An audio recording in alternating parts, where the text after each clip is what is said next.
Hello guys and welcome again to my YouTube channel. In this video I am going to talk about something about treatment of endometriosis and adenomyosis. So चलिए शुरू करते हैं. सबसे पहला point है preventive treatment. तो endometriosis और adenomyosis में प्रिवेंटिव ट्रीटमेंट कैसे दी जाती है, उनमें क्या क्या बताया गया है वो नीचे दिया है. तो सबसे पहला पॉइंट है to avoid tubal patency test immediately after curettage और around the time of menstruation, यानी कि माहवारी आने के आसपास के समय या गर्भाशय लेखन के तुरंत बाद बीजवाहिनी विकृति परीक्षण करना नहीं चाहिए. तो इस पॉइंट में कहा है कि ट्यूबल पेटेंसी टेस्ट जो है यानी कि बीजवाहिनी विकृति परीक्षण वो हमें अवॉइड करना चाहिए. कब हमें अवॉइड करना चाहिए? क्यूरेटेज यानी कि मेनोपॉज और around the time of menstruation. Okay.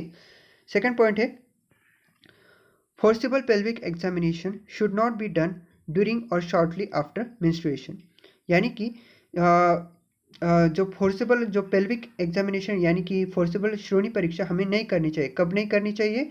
During और shortly after menstruation. Okay.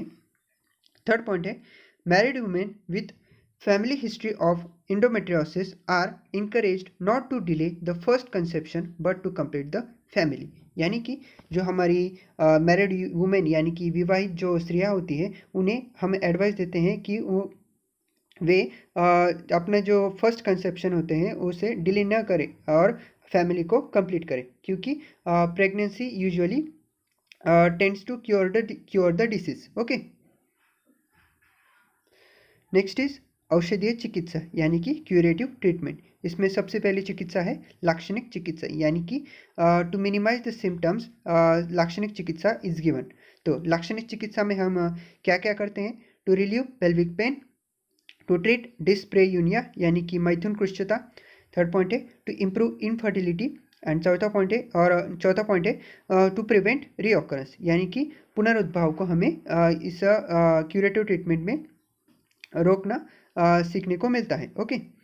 Next point is treatment options for pelvic endometriosis, यानी कि श्रोणीय एंडोमेट्रियोसिस ट्रीट करने के लिए कौन कौन सी तरीके अपनाए जाते हैं वो इस पॉइंट में दिए हैं. सबसे पहला पॉइंट है एक्सपेक्टेंट मैनेजमेंट, यानी कि एक्सपेक्टेंट मैनेजमेंट यानी कि प्रतीक्षा उपक्रम जो हम नीचे देखेंगे. सेकंड पॉइंट है मेडिकल थेरेपी यानी कि औषधीय चिकित्सा. सर्जरी यानी कि शल्य चिकित्सा. Surgery is again done with two methods, conservative surgery and definitive surgery. And last one is combined therapy, यानी कि both medical treatment and surgery are usually done in a combined therapy. Next is determination of treatment, यानी कि treatment किन किन factors पर depend करती है उसे हम इस पॉइंट में देखेंगे.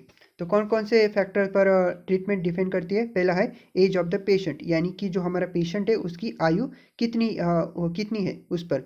Size and extent of legion, यानी कि जो हमारा एंडोमेट्रियोसिस है अगर वह 1 सेंटीमीटर से कम है तो हम मेडिकल थेरेपी यूज़ करेंगे, अगर 1 सेंटीमीटर से ज़्यादा है तो हम सर्जरी का अवलंब करेंगे. थर्ड पॉइंट है सिवियरिटी ऑफ सिम्टम्स, यानी कि जो इंडोमेट्रियोसिस के जो सिम्टम्स है वो कितने गंभीर यानी कि सीवियर है उसके आधार पर हम ट्रीटमेंट डिसाइड करेंगे. Next is location of disease, अगर यूटेरस में है तो अगर हम मेडिकल थेरेपी यूज़ करेंगे, अगर रेक्टम में है तो अगर पाउच ऑफ डगलस में है तो हम सर्जरी का यूज़ करेंगे. Last one is results of previous therapy, अगर हमने कुछ प्रीवियस थेरेपी दी है, अगर हमने कुछ मेडिकल थेरेपी दी है यानी कि और सर्जरी की है तो उसका क्या रिजल्ट है उसके आधार पर हम न्यू ट्रीटमेंट डिसाइड करेंगे. Okay. Next is expectant management, जैसा कि मैंने बताया कि हम देखने वाले तो अभी हम देखते हैं, यानी कि वॉचफुल वेटिंग यानी कि प्रतीक्षा उपक्रम. तो पहले दिया गया है पहला पॉइंट है in unmarried and newly married womens, अगर एंडोमेट्रियोसिस बहुत थोड़ी मात्रा में है और साथ में अगर कोई पेल्विक डिफॉर्मिटी यानी कि श्रोणीय विकृति उपस्थित नहीं है तो हम एक्सपेक्टेंट मैनेजमेंट का यानी कि प्रतीक्षा उपक्रम का अवलंब करेंगे. ठीक है.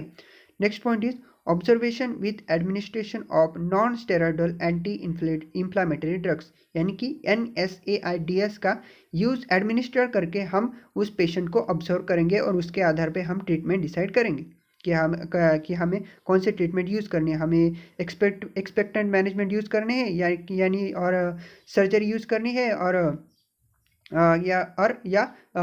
मेडिकल थेरेपी यूज़ करनी है।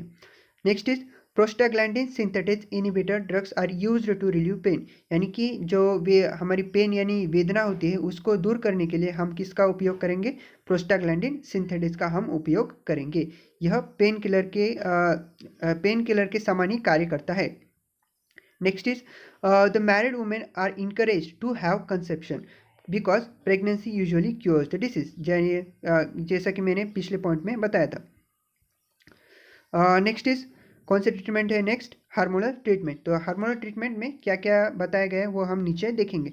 सबसे पहला पॉइंट है to induce atrophy of endometric implant, जो हमारे प्रेगनेंसी को रोकने के लिए वुमेन में कॉपर्टी जैसे और या फिर प्रोजेस्टेरॉन सिंथेटिक इनिबिटर जैसे या फिर पिल्स, कॉन्ट्रासेप्टिव पिल्स, IUDs दिए जाते हैं किसके लिए, कंसेप्शन प्रिवेंट करने के लिए। तो उससे क्या होता है, एंडोमेट्रियोसिस की संभावना बढ़ जाती है। तो इस ट्रीटमेंट में हम उन एंडोमेट्रियोटिक इम्प्लांट्स की एट्रोपी यानी कि उनका कार्य स्टॉप करने का प्रबंध करेंगे। तो second point is by producing pseudo pregnancy और सीडोमेनोपॉज बाय मेडिकल ओफेरेक्टोमी, यानी कि और इसमें डाइंजोल का हम उपयोग करते हैं। Next is low dose of contraceptive pills also causes endometrial atrophy, यानी कि कॉन्ट्रासेप्टिव पिल्स जो होते हैं उनका लो डोज का भी एंडोमेट्रियल एट्रोपी कॉज करता है। नेक्स्ट इज प्रोजेस्टेरॉन का यूज करना। Last one is levonorgestrel releasing IUCD, यानी कि IUCD का उपयोग करके भी हम एंडोमेट्रियोटिक एट्रोपी ला सकते हैं।